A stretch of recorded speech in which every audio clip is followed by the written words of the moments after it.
सबको नमस्ते। विद्या की देवी सरस्वती को प्रणाम करके और उससे आशीर्वाद ग्रहण करके हम आज सीबीएसई से कक्षा 12वीं परीक्षा हेतु हिंदी ऐच्छिक विषय अंतरा भाग 2 गद्य खंड में से शेर, पहचान, चार हाथ, साझा इन लघु कथाओं को पढ़ने जा रहे हैं। इसको हम प्रश्नोत्तर, शब्दार्थ, विशद व्याख्या के माध्यम से इस पाठ को समझने की कोशिश करेंगे।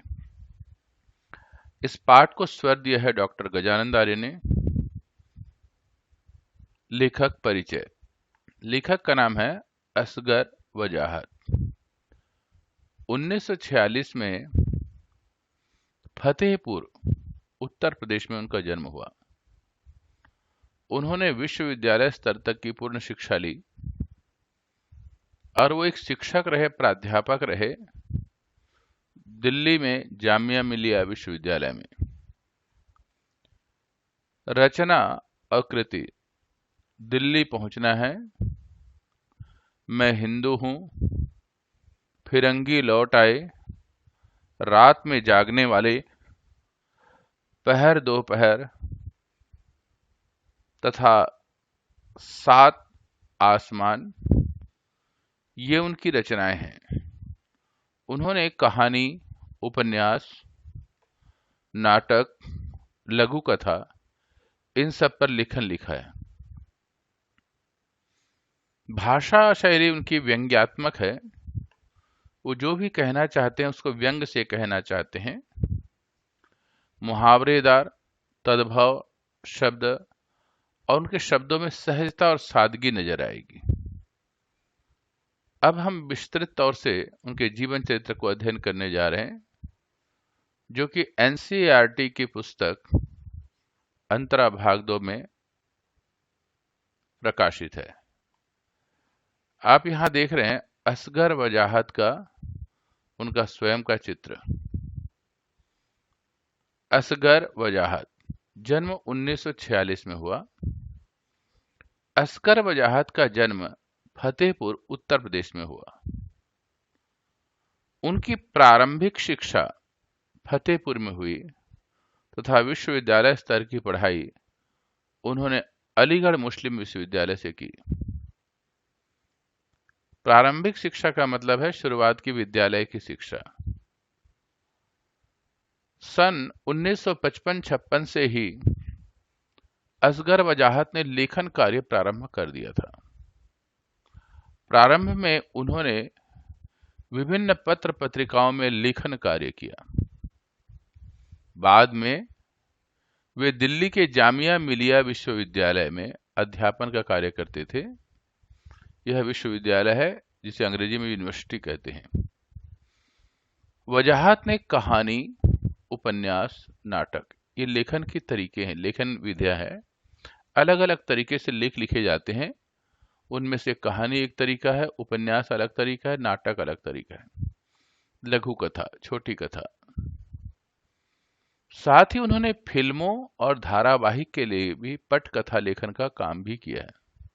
उनकी प्रमुख रचनाएं हैं दिल्ली पहुंचना है, स्विमिंग पूल और सब कहां कुछ, आधी बानी, मैं हिंदू हूं, ये उनके कहानी संग्रह है। फिरंगी लौट आए, इन्ना की आवाज, वीर गति, समिधा, जिस लाहौर नई देखिया तथा अकी ये नाटक है उनके। सबसे सस्ता गोश्त ये नुक्कड़ नाटक है। इसका संग्रह रात में जागने वाले, पहर दोपहर तथा सात आसमान, कैसी आगी लगाई ये उनके मुख्य उपन्यास हैं। उन्होंने उपन्यास लिखे।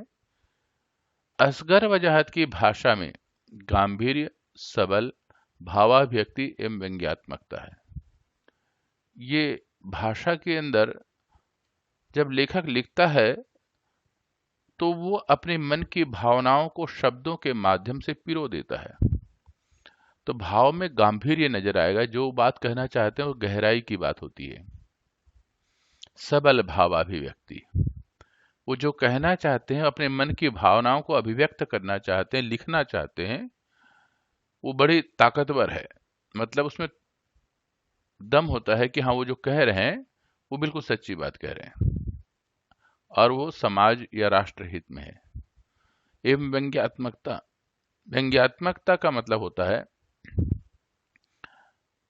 अपनी भाषा के माध्यम से किसी का उदाहरण देते हुए या किसी अन्य तथ्य को बोलते हुए उसमें एक गहरी बात अभिव्यंजित होती है, नजर आती है, उसे कहते हैं व्यंग्यात्मकता। मुहावरों तथा तद्भव शब्दों के प्रयोग से उसमें सहजता और सादगी आ गई है। मुहावरे और तद्भव, तद्भव शब्द वो होते हैं जो किसी अन्य भाषा से लिए गए हों और मिलते जुलते हैं, उन शब्दों को तद्भव कहते हैं। असगर वजाहत ने गजल की कहानी वृत्त चित्र के निर्देशन किया है तथा बूंद बूंद धारावाहिक का लेखन भी किया है। तो उन्होंने चित्र जो बना उसका निर्देशन भी किया और बूंद बूंद जो धारावाहिक है उसका जो मुख्य लेखन है, इसका कार्य भी इन्होंने ही किया था। शेर, पहचान, चार हाथ और साझा नाम से उनकी 4 लघु कथाएं आज हम पढ़ने जा रहे हैं। शेर प्रतीकात्मक तथा व्यंग्यात्मक लघु कथा है। ये शेर शब्द किसी शब्द का प्रतीक है, व्यवस्था का प्रतीक है। जो राजकीय व्यवस्था है, सत्ता है, उसका प्रतीक है। शेर व्यवस्था का प्रतीक है। जिसके पेट में जंगल के सभी जानवर किसी न किसी प्रलोभन से चलते चलते समाते चले जाते हैं। ऊपर से देखने पर शेर अहिंसावादी, न्यायप्रिय और बुद्ध का अवतार प्रतीक होता है। जब आप किसी नेता को देखेंगे या प्रशासक को देखेंगे या राजा को देखेंगे तो ऐसा ही नजर आता है। लेकिन अगर उसकी व्यवस्था में सभी जानवरों को देखेंगे, यहाँ जानवर शब्द से मतलब यहाँ पर यह है, शेर कहा है तो जानवर कहना पड़ेगा, लेकिन जब राजा कहते हैं प्रजा पर, यह व्यंग्यात्मक शैली है। शेर अपनी असलियत में आ जाता है तो दहाड़ता हुआ उसकी ओर झपटता है। अगर कोई व्यक्ति अपने लेखनी से बोल करके अगर विद्रोह करता है, अपनी बात को उठाता है, तो शेर जो है उसे दहाड़ता है, अर्थात उसको मसल देने की कोशिश करता है। तात्पर्य यह है कि सत्ता अभी तक खामोश रहती है जब तक कि उसकी आज्ञा का पालन करते रहे। अगर उसकी बातों को, किसी सत्ता के शासक का बात को मानते रहें तो आपसे अच्छा कोई नहीं। अगर आपने उसके खिलाफ बात उठा दी तो वो दहाड़ता है। फिर उसका मतलब यह है वो आपको चैलेंज करता है और मसलने की कोशिश करता है। तात्पर्य है कि सत्ता तभी तक खामोश रहती है जब तक उसकी आज्ञा का हम पालन करते रहते हैं। जैसे ही कोई उसकी व्यवस्था पर अंगुली उठाता है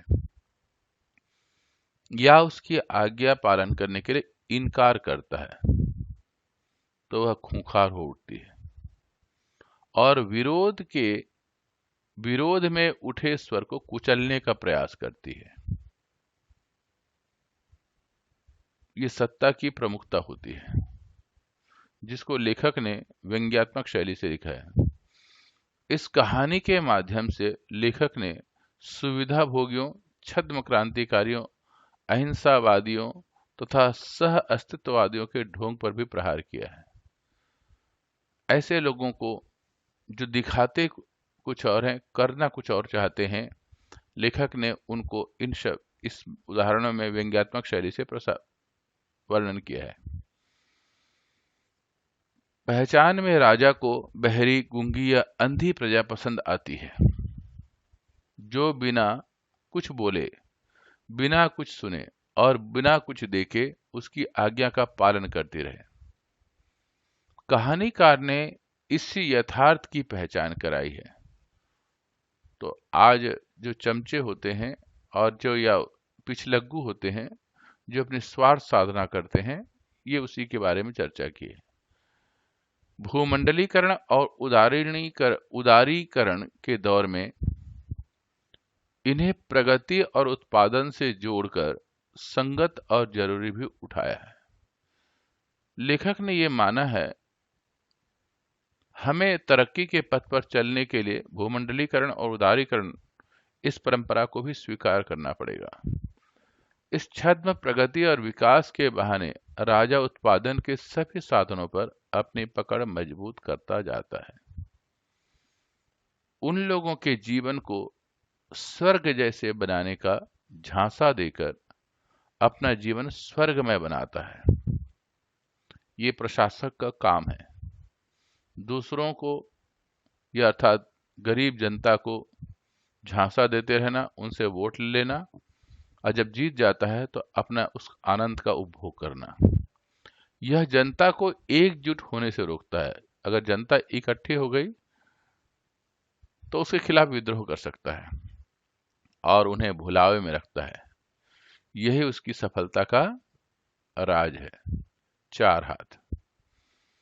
पूंजीवादी व्यवस्था में मजदूरों के शोषण को उजागर करती है। पूंजीपति भांति भांति के उपाय कर मजदूरों को पंगु बनाने में सहायता करते हैं। वे अपने अहम और अस्तित्व को छिन्न भिन्न करने के नए नए तरीके ढूंढते हैं। अंततः उनकी अस्मिता ही समाप्त करते हैं। उन अस्मिता का मतलब वो अपने आप को पहचान पाने की ताकत। अगर एक मजदूर वर्ग जब अपने अस्तित्व की लड़ाई लड़ता है, समाज में जीने की लालसा लेकर के, और वह समूह में इकट्ठा हो जाता है, तब राजा के लिए परेशानी होती है। इसीलिए वो ऐसा कार्य करता है जिससे सब इकट्ठे ना हो पाए और वो एक दबे कुचले ही रहें। मजदूर विरोध करने की स्थिति में नहीं है। वे मिल के कल पुर्जे बन गए हैं। लाचारी में आधी मजदूरी पर काम करने को तैयार है। मजदूरों की यह लाचारी शोषण पर आधारित व्यवस्था का पर्दाफाश करती है। आज मजदूर मजबूर होकर के अपनी रोजी रोटी के लिए जितनी मजदूरी उनको मिलना चाहिए उससे आधे में भी काम करते हैं, क्योंकि उसको जीना है। साझा में उद्योगों पर कब्जा जमाने के बाद पूंजीपतियों की नजर किसानों की जमीन और उत्पाद पर भी जमी है। उद्योगों पर तो पूंजीपति और समृद्ध वर्गों का हाथ है ही, लेकिन वो किसानों को भी नहीं छोड़ते। इस बात को चौथी कहानी के माध्यम से बता रहे हैं, लघु कथा के माध्यम से बता रहे हैं। गांव का प्रभुत्वशाली वर्ग भी उसमें शामिल है। वह किसान को साझा खेती करने का झांसा देता है और उसकी सारी फसल हड़प लेता है। किसान को पता भी नहीं चलता और उसकी सारी कमाई हाथी के पेट में चली जाती है। यह हाथी कोई और नहीं बल्कि समाज का धनाढ्य और प्रभुत्वशाली वर्ग है। ऐसा व्यक्ति जो धनवान लोग हैं या जो सत्ता में रहते हैं, उन लोगों के लिए कहा है, जो किसानों को धोखे में डालकर उसकी सारी मेहनत गड़प कर जाता है। यह कहानी आजादी के बाद किसानों की बदहाली का वर्णन करने के लिए उसके कारणों को भी पड़ताल करती है। मतलब अगर किसान अपनी खेती का पूरा फायदा नहीं उठा पा रहे हैं और किसान आज भी गरीब के गरीब हैं, जिसे हम अन्नदाता कहते हैं, तो उसके पीछे धनाढ्य वर्ग और प्रभुत्वशाली वर्ग अर्थात शासक वर्ग हैं, इन दोनों का हाथ है। ऐसा लेखक ने वर्णन किया है। आज पहली लघु कथा का चिंतन मिलकर के कर रहे हैं। आप यहां देखते हैं शेर। एनसीईआरटी के पुस्तक में जंगल का में शेर बैठा है और ऐसा शांत बैठा हुआ है जैसे वह बुद्ध की मूर्ति हो, भक्त हो। लेकिन जंगल के दूसरे जानवर अपने आप जा रहे हैं और उसके मुंह में चले जा रहे हैं। यहाँ पर ये एक व्यवस्था है। व्यवस्था में सब लोग सोच रहे हैं कि यहाँ से सुख सुविधा मिलेगी, यहाँ से कुछ व्यवस्था होगी। उस आज के क्रूर व्यवस्था के विषय में वर्णन किया है। लेकिन लेखक भी इसे देखना जाना चाहता है। जो लोग थोड़ा बहुत बुद्धि रखते हैं वो तो छिप करके देख रहे हैं कि कहते हैं कि हाँ कुछ हो, गलत है ये। लेकिन सामान्य मनुष्य विश्वास पूर्वक किसी सत्ताधारी के पास जाता है और वो उसको भ्रम में रखता है और चाहता है कि वो वैसे के वैसे रहें और उनकी आशा को वहां समाप्त कर देना चाहता है। तो व्यंग्यात्मक इस कथा को हम पढ़ने जा रहे हैं। मैं तो शहर से या आदमियों से डरकर जंगल इसलिए भागा था कि मेरे सिर पर सींग निकल रहे थे और डर था किसी न किसी दिन कसाई की नजर मुझ पर जरूर पड़ जाएगी। लेखक जो है एक जगह से दूसरी जगह इसलिए चला जाता है, लगता है कि वहां पर कुछ तो शांति होगी। शहर से जाकर के जंगल की तरफ जाता है, कुछ तो शांति होगी, अर्थात दूसरी जगह पहुंच जाता है, दूसरे राजपाट में पहुंच जाता है, शायद वहां ठीक होगा। सिर पर सींग निकल रहे थे। यहां पर मुहावरे के माध्यम से कह रहा है व्यवस्था शायद अलग हो सकती है, ऐसी कल्पना की, लेकिन वहां भी कोई ना कोई कसाई शब्द से कहा गया है। ऐसा कसाई उसे कहते हैं जो जानवरों को मारता है, हत्या करता है, समाप्त करता है। लेकिन यहाँ पर जो उदाहरण दिया, जो प्रजाओं को कोई सुख नहीं देता, उनकी आशा को रगड़ देता है, विश्वास को रगड़ देता है, सिर्फ अपने स्वार्थ सिद्ध करता है, ऐसे करने वाले को कसाई कहा है। जंगल में मेरा पहला ही दिन था जब मैंने बरगद के पेड़ के नीचे एक शेर को बैठा देखा। बरगद बड़ का पेड़, कल्पना है। शेर का मुंह खुला हुआ था। शेर का खुला मुंह देखकर मेरा जो हाल होना था वही हुआ, यानी मैं डर के मारे एक झाड़ी के पीछे छिप गया था। लेखक कहते हैं कि मैंने सोचा दूसरी जगह जाऊंगा तो वहां पर कम से कम शांति मिलेगी, जंगल में ही चला जाता हूं। लेकिन चाहे गांव में रहो चाहे शहर में रहो, वहां कोई ना कोई सत्तावान व्यक्ति आपको परेशान करने के लिए आवश्यक है। एक बुद्धिमान वर्ग, एक लेखक की तरह बुद्धि से सोचने वाला व्यक्ति इस पर वो कल्पनाएं कर रहा है। मैंने देखा कि झाड़ी के ओट भी गजब की चीज है। अगर झाड़ियां न हो तो शेर का मुंह ही मुंह है और उसे बच पाना कठिन हो जाएगा। कुछ देर के बाद मैंने देखा कि जंगल के छोटे मोटे जानवर एक लाइन से चले आ रहे हैं और शेर के मुंह में घुसते चले जा रहे हैं।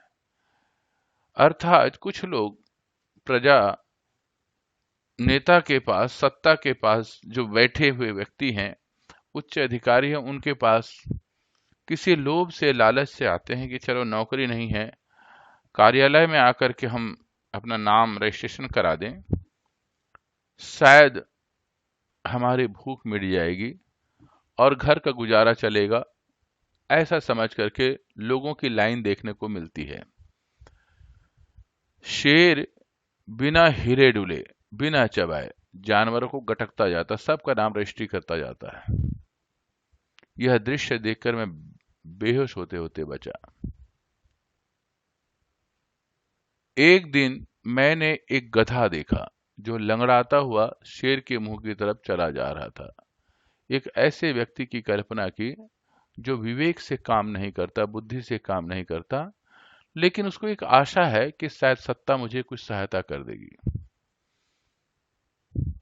यहाँ पर लंगड़ाता हुआ शब्द से मतलब ये है, कुछ ऐसे भी दिव्यांग लोग हैं जिसके मन में आशा रहती है कि सत्ता मेरी कुछ सहायता करेगा।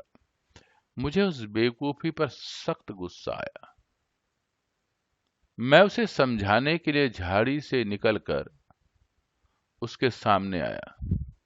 मैंने उससे पूछा, तुम शेर के मुंह में अपनी इच्छा से क्यों जा रहे हो? वहां क्यों जा रहे हो? सत्ता के पास, अधिकारी के पास या रोजगार कार्यालय में क्यों जा रहे हो? उसने कहा, वहां हरी घास का एक बहुत बड़ा मैदान है, मतलब वहां पर नाम लिखाओगे तो आपको कोई ना कोई नौकरी मिल जाएगी। मैं बहुत आराम से रहूंगा और खाने के लिए खूब घास मिलेगी। उसकी कल्पना है कि जीवन आराम से चल पड़ेगा, ऐसे वो कल्पना करके गया था। मैंने कहा, वह शेर का मुंह है, उसको बताए सत्ता है। उसने कहा, गधे, वह शेर का मुंह जरूर है, पर वहां हरी घास का मैदान। इतना कहकर वो शेर के मुल्क में चला गया।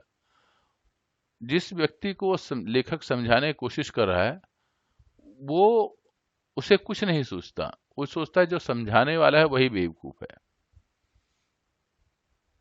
इसीलिए वो वहां गया, नाम रजिस्ट्री करा दिया और आशा से जाकर के घर में बैठ गया।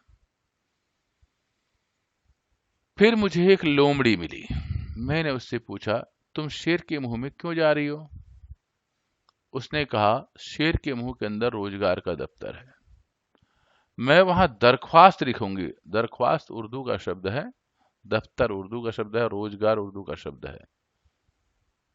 वहां पर मैं आवेदन पत्र लिखूंगी, एप्लीकेशन लिखूंगी, फिर मुझे नौकरी मिल जाएगी। मैंने पूछा, तुम्हें किसने बताया? उसने कहा, शेर ने। वह शेर के मुंह के अंदर चली गई। अब दूसरी बारी थी लोमड़ी। लोमड़ी का मतलब ऐसे थोड़े बुद्धिमान और चालाक किस्म के व्यक्ति। उनके मन में भी आशा थी कि शायद जो सत्ता ने रोजगार कार्यालय खोल रखा है उसमें कुछ न कुछ हमें प्राप्ति होगी। फिर एक उल्लू आता हुआ दिखाई दिया। मैंने उल्लू से वही सवाल किया। उल्लू ने कहा, शेर के मुंह के अंदर स्वर्ग है। मैंने कहा, नहीं, यह कैसे हो सकता है? उल्लू बोला, नहीं, यह सच है, और यदि निर्वाण का एकमात्र रास्ता है। और उल्लू भी शेर के मुंह में चला गया। तब उल्लू से तात्पर्य यह है, ऐसे व्यक्ति जो लोग दूरदर्शिता नहीं रखते और नासमझ होते हैं, उन्हें कुछ रास्ता सूझता नहीं, अनुमान होता है, कह दिया सत्ता ने या हमारे शासन ने, प्रशासन ने, तो उस बात के अलावा दूसरी बात को स्वीकार करने को तैयार नहीं है। अगले दिन मैंने कुत्तों का एक बड़े जुलूस को देखा, जो कभी हंसते गाते थे, कभी विरोध में चीखते चिल्लाते थे। उनकी बड़ी बड़ी लाल जीभें निकली हुई थी, सब के सब दुम दबाए हुए थे। कुत्तों का यह जुलूस शेर के मुंह की तरफ बढ़ रहा था। मैंने चीख कर कुत्तों को रोकना चाहा, पर वे नहीं रुके और उन्होंने मेरी बात अनसुनी कर दी। वे सीधे शेर के मुंह में चले गए। यहाँ कुत्तों का एक जुलूस से मतलब यह है, वो लोग जब चुनाव हो रहा था तब विपक्षी पार्टियों की बुराई करते थे, चीखते चिल्लाते थे और इसके लिए नारा लगाते थे। आज वो कहते हैं, सोचते हैं, अब तो हमारी पार्टी का नेता जीत गया, अब हमारी सहायता अवश्य करेगा, उसने वादा किया था। लेखक ने उनको भी समझाने की कोशिश की, लेकिन उस सारे के सारे जाकर के वहां जाकर के पहुंच गए। कुछ दिनों के बाद मैंने सुना कि शेर अहिंसा और सह अस्तित्ववाद का जबरदस्त समर्थक है। शेर जो है, अर्थात सत्ता, हिंसा पे विश्वास नहीं करता, हिंसा पे विश्वास नहीं करता, सबको साथ लेकर के चलना चाहता है। सह अस्तित्ववाद का मतलब सबको बराबर समझता है, इसलिए जंगली जानवरों को शिकार नहीं करता। मैं सोचने लगा, शायद शेर के पेट में वे सारी चीजें हैं जिनके लिए लोग वहां जाते हैं। और मैं भी एक दिन शेर के पास गया। शेर आंखें बंद किए पड़ा था और उसका स्टाफ ऑफिस का काम निपटा रहा था। अर्थात वह नेता आराम से बैठा हुआ है और काम करने वाले कौन है? उसके अधिकारी, और निर्देशन उसी का है। उसके हिसाब से जैसा चाहता है वैसे उसके अधिकारी, उसका स्टाफ काम करना चाहता है। स्टाफ अंग्रेजी का शब्द है, ऑफिस अंग्रेजी का शब्द है। मैंने वहां पूछा, क्या यह सच है कि शेर साहब के पेट के अंदर रोजगार का दफ्तर है? बताया गया यह सच है। मैंने पूछा कैसे? बताया गया सब ऐसा ही मानते हैं। मैंने पूछा क्यों, क्या प्रमाण है? बताया गया प्रमाण से अधिक महत्वपूर्ण है विश्वास। जनता ये विश्वास करती है कि हमारा नेता जिसे हमने चुना वो समाज की सेवा करेगा, आम जनता की सहायता के लिए तत्पर रहेगा। मैंने कहा, और यह बाहर जो रोजगार का दफ्तर है, बताया गया मिथ्या है, झूठ है। मतलब लोग आएंगे, नाम रजिस्ट्री कराएंगे, लोगों को आशा है और विश्वास है कि आज नहीं तो कल फायदा मिलेगा। मैंने कहा, तुम लोग उल्लू नहीं बना सकते, तुम लोग मुझे उल्लू नहीं बना सकते। यह शेर का मुंह है। शेर के मुंह और रोजगार के दफ्तर में अंतर मुझे मालूम है। मैं इसमें नहीं जाऊंगा। वो कहना ये चाहता है कि यहां पर जब तक से नौकरी के लिए संसाधन नहीं बनाए जाएंगे तब तक से नौकरी कैसे मिले? किसी के कहने मात्र से नहीं होता। अभी तो उसके लिए कार्य करना पड़ता है, दिशा बदलनी पड़ती है ताकि हर लोगों को फायदा हो। मेरे कहते ही गौतम बुद्ध की मुद्रा में बैठा शेर दहाड़ कर खड़ा हो गया और मेरी तरफ झपट पड़ा। इतने में वो सत्ता का जो मुखिया था, नेता, क्योंकि मैंने उसके खिलाफ बोल दिया था, इसीलिए लेखक कहता है वो मेरे को समाप्त कर देने के लिए झपट पड़ा। अर्थात 17 से विद्रोह करोगे तो ये स्थिति भुगतनी पड़ती है। अब दूसरी लघु कथा है पहचान। राजा ने हुक्म दिया कि उसके राज में सब लोग अपनी आंखें बंद रखेंगे ताकि उन्हें शांति मिलती रहे। लोगों ने ऐसा ही किया क्योंकि राजा की आज्ञा मानना जनता के लिए अनिवार्य है। जनता आंखें बंद किए सारा कार्य करती थी और राजा की बात यह है कि काम पहले की तुलना में बहुत अधिक अच्छा हो रहा है। फिर हुक्म निकला कि लोग अपने अपने कानों में पिघला हुआ शीशा डलवा लें, क्योंकि सुनना जीवित रहने के लिए बिल्कुल जरूरी नहीं है। लोगों ने ऐसा ही किया और उत्पादन आश्चर्य तरीके से बढ़ गया। यहां पर पिघला हुआ शीशा कान में डलवा लें। सत्ता का जो मुखिया है वो कहता है जो मैं कहता हूं सिर्फ वही करो। अगर तुम दूसरों की बात सुनना चाहते हो तो तुम्हारे को जीवित रहना मुश्किल हो जाएगा, अर्थात मसल दिए जाओगे, कुचल दिए जाओगे। क्योंकि सत्ता के पास पुलिस, प्रशासन, मिलिट्री, सेना की पावर होती है, और अगर उसके खिलाफ आपने कह दिया और आपने उसके खिलाफ विद्रोह किया तो कुचल दिए जाओगे। फिर हुक्म ये निकला कि लोग अपने अपने होठ सिलवा लें। दूसरा, पहले तो कान बंद कर लें और दूसरा होठ सिलवा लें। इसका मतलब न तुम बोलोगे और न ही सुनोगे, सिर्फ तुम काम करोगे। जो कह दिया तो सिर्फ काम करो, परिश्रम करो, क्योंकि बोलना उत्पादन में सदा से बाधक रहा है। लोगों ने काफी सस्ती दरों पे होठ सिलवा लिए। फिर उन्हें पता चला कि अब खा भी नहीं सकते। इसका मतलब तुम परिश्रम जब करोगे तो उसका बहुत सारा हिस्सा उन नेताओं के जेब में चला जाएगा, उस सत्ता के जेब में चला जाएगा जो लोग सत्ता संभाल रखे हैं। लेकिन खाना भी काम करने के लिए बहुत आवश्यक नहीं माना गया।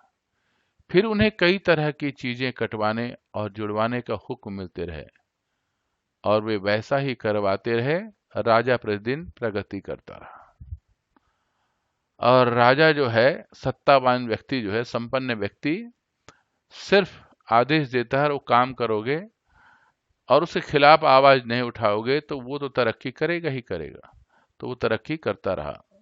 पर एक दिन खैराती, रामू और छिद्दू ने सोचा, यहाँ पर इन 3 मजदूरों का नाम लेकर के कहा कि जनता ने सोचा कि लाओ आंखें खोल करके देखें, अपनी बात तो उठा करके देखें कि इतना भी हमारा भी अधिकार बनता है। अब तक अपना राज स्वर्ग हो गया। उन तीनों ने आंख खोली तो उन सबको अपने सामने में राजा दिखाई दिया। वे एक दूसरे को ना देख सके। इसका मतलब यह है कि उनकी परिस्थितियां इतनी बिगाड़ दी गई कि वो राजा की तरफ देखना तो छोड़ो, आवाज उठाना तो छोड़ो, आपस में भी नहीं दे सकते। मतलब उनको उनको उनकी आंखें भी बंद कर दी गई ताकि वो आवाज दोबारा उठा नहीं सकते। 4 हाथ। यहाँ एक फैक्ट्री चल रही है, उद्योग चल रहा है, उसका मालिक बैठा है। तो किस प्रकार की वहां की समस्याएं हैं, लेखक ने इस लघु कथा के माध्यम से वर्णन किया है। एक मिल मालिक के दिमाग में अजीब अजीब ख्याल आया करते थे, जैसे सारा संसार मिल जाएगा, मिल हो जाएगा। सारे लोग मजदूर और वह उनका मालिक, या मिल में और चीजों की तरह आदमी भी बनने लगेंगे। तब मजदूरी भी नहीं दिखाई देनी पड़ेगी, वगैरह वगैरह। एक संपन्न व्यक्ति जो उद्योगिकार व्यक्ति है,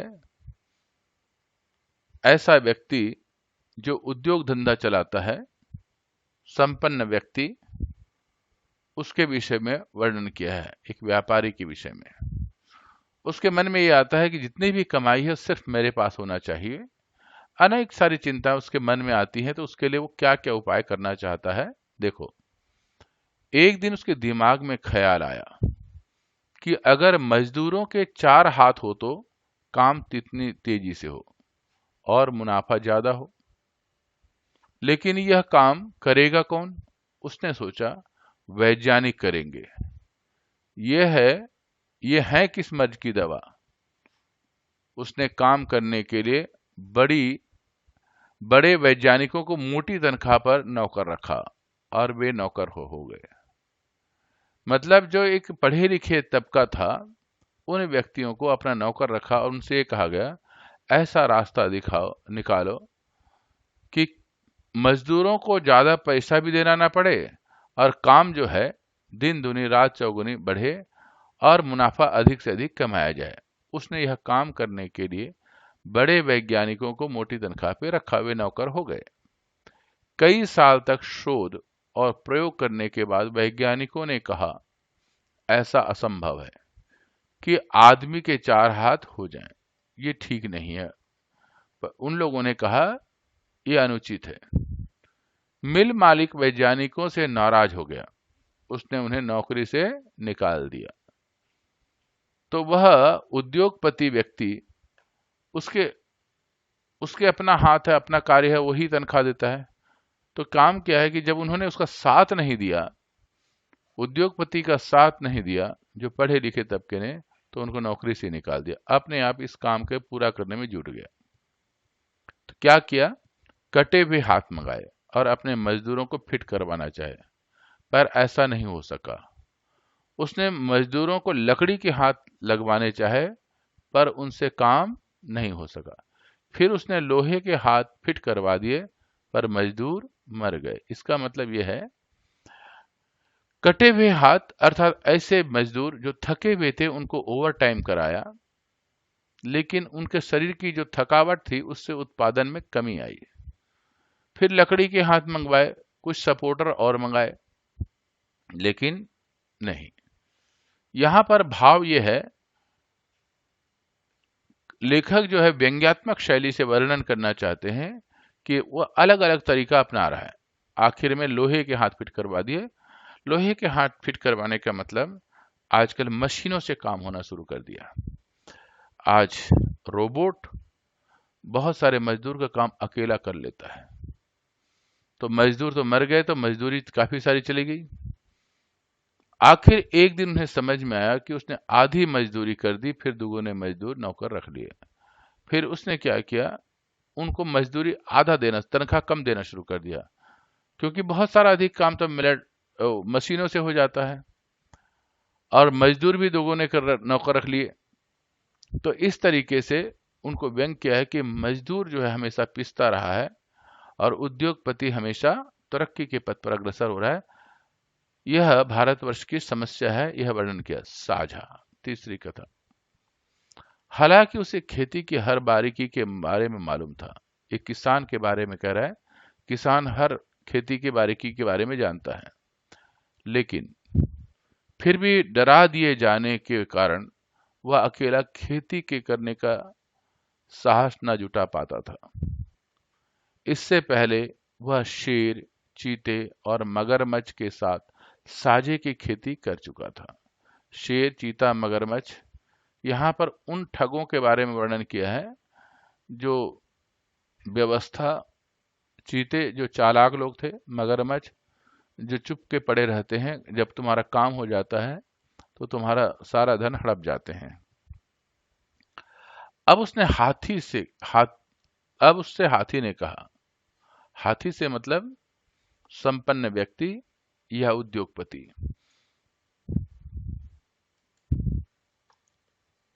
किसान ने उसको बताया कि साझे में उसका कभी गुजारा नहीं होता और अकेले वह खेती नहीं कर सकता, इसलिए खेती करेगा ही नहीं। हाथी ने उसे बहुत देर तक पट्टी पढ़ाई और ये भी कहा, साझे की खेती करने से यह लाभ होगा कि जंगल के छोटे मोटे, ये देखो हाथी है, ये किसान है गन्ने की खेती करने वाला।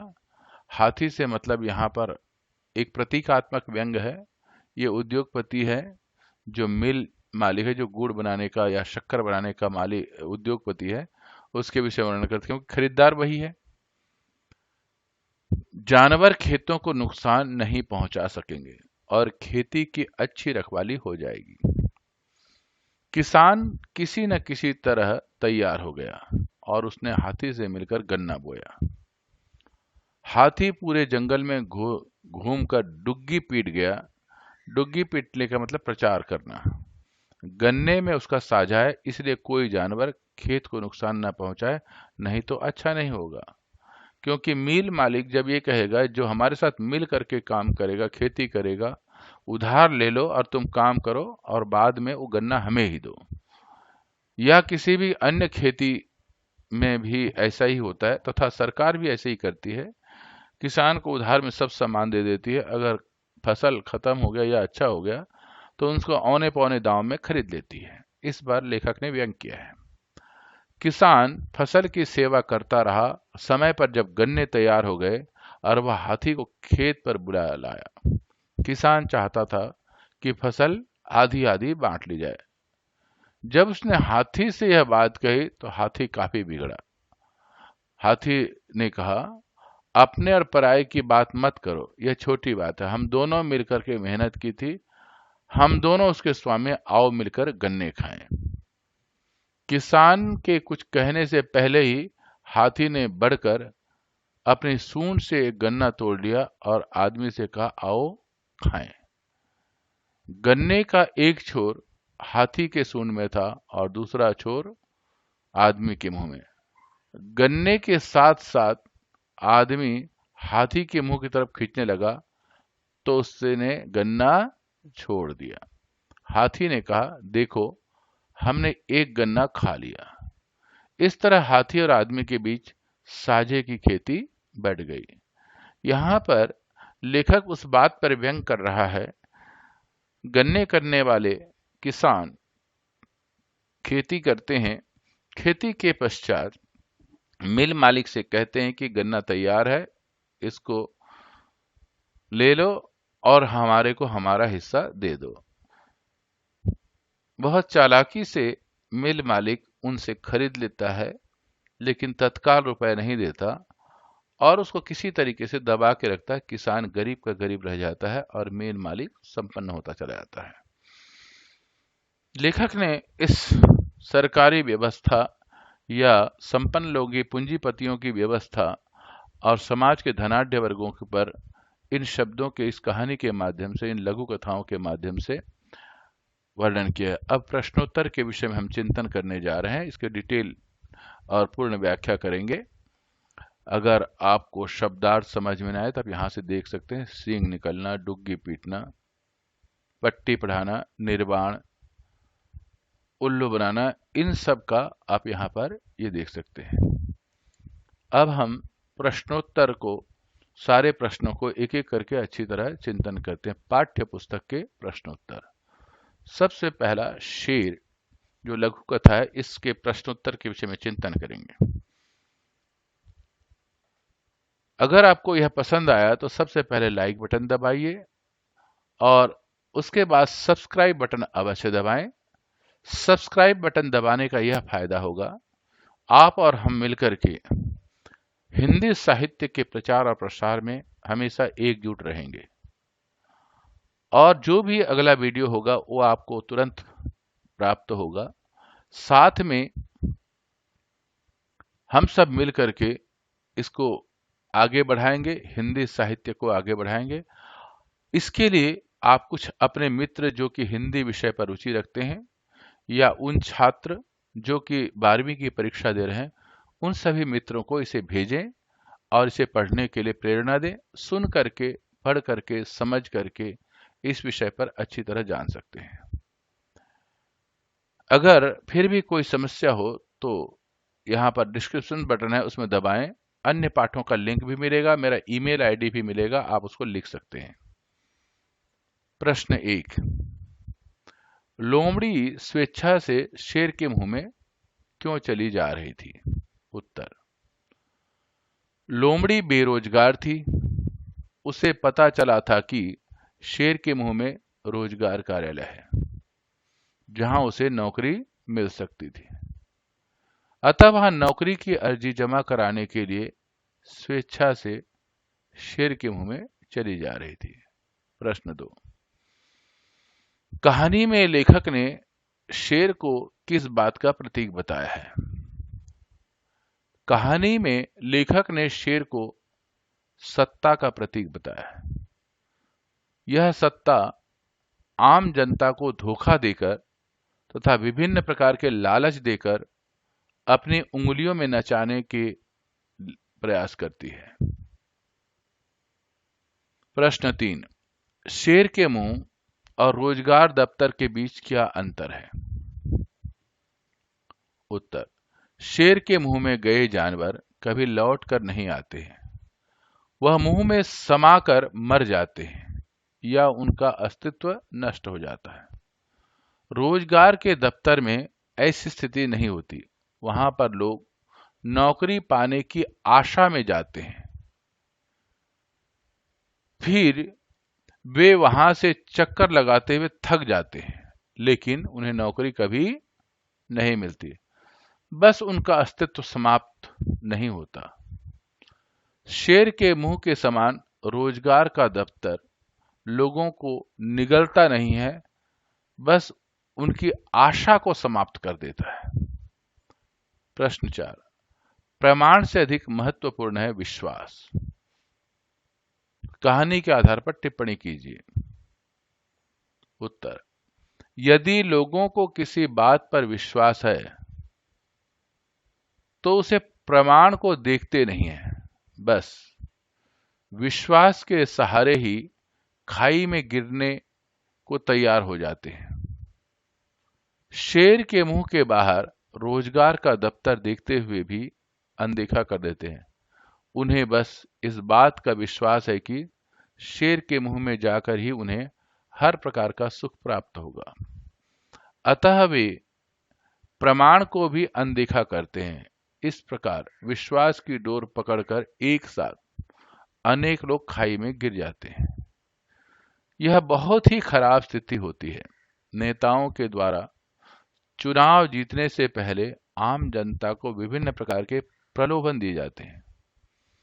उन्हें विश्वास दिलाया जाता है कि उनका पूरा ख्याल रखेंगे। जनता उस झांसे को सच मान लेती है और अपना मत देकर उन्हें विजयी बना देती है। इस प्रकार वे विश्वास में अपना शोषण करवाती है और गलत उम्मीदवार को चुन लेती है। उम्मीदवार भी अंत तक उन्हें विश्वास के धोखे में रखता है और उनका जमकर शोषण करता है। पहचान। प्रश्न नंबर 1, राजा ने जनता को हुक्म क्यों दिया कि सब लोग अपनी आंख बंद कर लें? उत्तर, राजा ने जनता को हुक्म इसलिए दिया ताकि लोग राजा के अत्याचार, शोषण तथा दोहन के प्रति उपेक्षित हो जाएं। इस तरह वह लोगों को मनचाहा शोषण कर उनसे अपना कार्य करवाता रहे। इस तरह वह लोगों का मनचाहा प्रयोग कर रहा है। दूसरे, वह लोगों की एकता की स्थिति को समाप्त कर रहा था। यदि लोगों की आंखें खुली रहती तो शायद वे अन्याय के विरुद्ध आवाज उठाते और अशांति व्याप्त हो जाती। शांति के बहाने से उन्हें सत्य देखने को रोक सकता था। प्रश्न 2, आंखें बंद रखने और आंखें खोलकर देखने के क्या परिणाम निकले? आंखें बंद रखने से लोगों ने लंबे समय तक अपना शोषण करवाया। उन्होंने आंखें बंद करके राजा को उनका शोषण करने की पूरी आजादी दे दी। उत्पादन क्षमता का विकास हुआ तथा एकाग्रता अवश्य पड़ी पर मात्र भ्रम था। आंख खोलकर देखने से उन्हें समझ में आया कि वह अभी तक क्या कर रहे थे। जिस विकास और प्रगति के नाम पर वे ठगे जा रहे थे, आंखें खोलने तक उन्हें पता चला कि इसका लाभ तो केवल राजा ही उठा पा रहा था। प्रश्न 3, राजा ने कौन कौन से हुक्म निकाले? सूची बनाइए और इसके निहितार्थ लिखिए। राजा ने निम्नलिखित हुक्म निकाले। आदेश, हुक्म का मतलब होता है आदेश। प्रजा अपनी आंखें बंद कर ले। इसमें छिपा निहितार्थ है कि लोग राजा के अत्याचार, शोषण और दोहन के प्रति उपेक्षित हो जाएं। इस तरह वह लोगों का मन चाहा शोषण कर उनसे अपना कार्य करवाता रहे। ख, प्रजा अपने कानों में पिघला शीशा डलवा दे। इसमें छिपा निहितार्थ है कि लोगों के द्वारा सुनने की क्षमता खत्म करके अपने विरोधियों को चुप रख सके। लोग राजा के विरुद्ध सुन ही नहीं पाएंगे तो वह इसका विरोध कैसे करेंगे? ग, प्रजा अपने मुंह को सिलवा ले। इसमें छिपा निहितार्थ है कि लोगों के विरोध करने की शक्ति को समाप्त कर देना। प्रश्न 4, जनता राजा की स्थिति की ओर से आंखें बंद कर ले तो उसका राज्य पर क्या प्रभाव पड़ेगा? स्पष्ट कीजिए। उत्तर, जनता राजा की स्थिति की ओर से आंखें बंद कर ले तो उसका राज्य पर बुरा प्रभाव पड़ेगा। राजा तानाशाही हो जाएगा। इससे उनकी प्रगति तथा विकास होगा ही नहीं, वे राजा की आज्ञा के गुलाम बनकर के रह जाएंगे। उनकी मेहनत पर राजा का अधिकार कर लेगा, उनकी मेहनत पर राजा अधिकार कर लेगा और उन्हें अपना गुलाम बना लेगा। प्रश्न 5। खैराती, रामू और छिद्दू ने जब आंखें खोली तो उन्हें सामने राजा ही क्यों दिखाई दिया? इतने समय तक राजा के कहने पर अंधे, गूंगे तथा बहरे बनने से प्रजा ने अपना अस्तित्व ही समाप्त कर लिया। अब वे राजा की कठपुतली थे। यदि वे अपनी मर्जी से देखना भी चाहते थे तो उनके पास अब कुछ शेष नहीं था। वे अपनी पहचान खो चुके थे, अतः राजा के अतिरिक्त उन्हें कुछ दिखाई नहीं देता है। राजा उनकी पहचान बन जाता है, बस उसके आदेश का पालन करना ही उनका जीवन का उद्देश्य बन जाता है। अतः जब वे आंखें खोलकर देखने का प्रयास करते हैं तो मात्र राजा ही दिखाई देता है, 4 हाथ। अगली कथा का प्रश्नोत्तर। प्रश्न 1। मजदूरों को 4 हाथ दिलाने के लिए मिल मालिक ने क्या किया? उसका क्या परिणाम निकला? उत्तर। मजदूरों को 4 हाथ देने के लिए मालिक ने निम्नलिखित कार्य किए तथा उनका निम्नलिखित परिणाम निकले। मिल मालिक ने कई विख्यात वैज्ञानिकों को कई वर्षों तक मोटी तनख्वाह पर रखा, लेकिन उसे इसका कोई परिणाम नहीं निकला।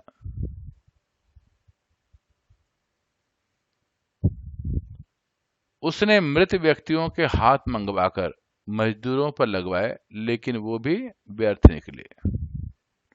उसने लकड़ी के हाथ बनवाकर मजदूरों पर लगवाए, लेकिन इससे भी कुछ ना मिला। उसने लोहे के हाथ बनवाकर मजदूरों पर लगवाए, लेकिन इससे मजदूरों को जीवन में हाथ धोना पड़ा। प्रश्न 2। 4 हाथ न लग पाने पर मिल मालिक की समझ में क्या बात आई? 4 हाथ न लग पाने पर मिल मालिक की समझ में आई कि यह प्रयास बेकार है, व्यर्थ है। इससे अच्छा कि मजदूरों की मजदूरी कम करके नए मजदूर इसी मजदूरी में रख लो और अपना कार्य तेजी से करवाओ। साझा।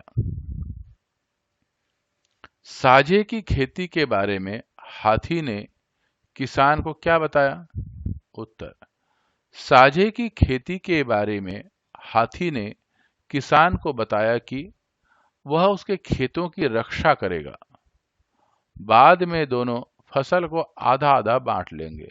उसने बताया कि उसके साथ साझा खेती करने का यह फायदा हुआ कि जंगल के छोटे जानवरों से उनके खेत सुरक्षित रखेगा। प्रश्न 2। हाथी ने खेती की रखवाली के लिए क्या घोषणा की? उत्तर। हाथी ने खेती की रखवाली के लिए जंगल में यह घोषणा की कि किसान की खेती में उसका भी साझा है। किसी भी जानवर ने उसकी इस घोषणा की अनदेखी की तो उसके लिए यह उचित नहीं होगा। प्रश्न 3। आधी आधी फसल हाथी ने किस तरह बांटी?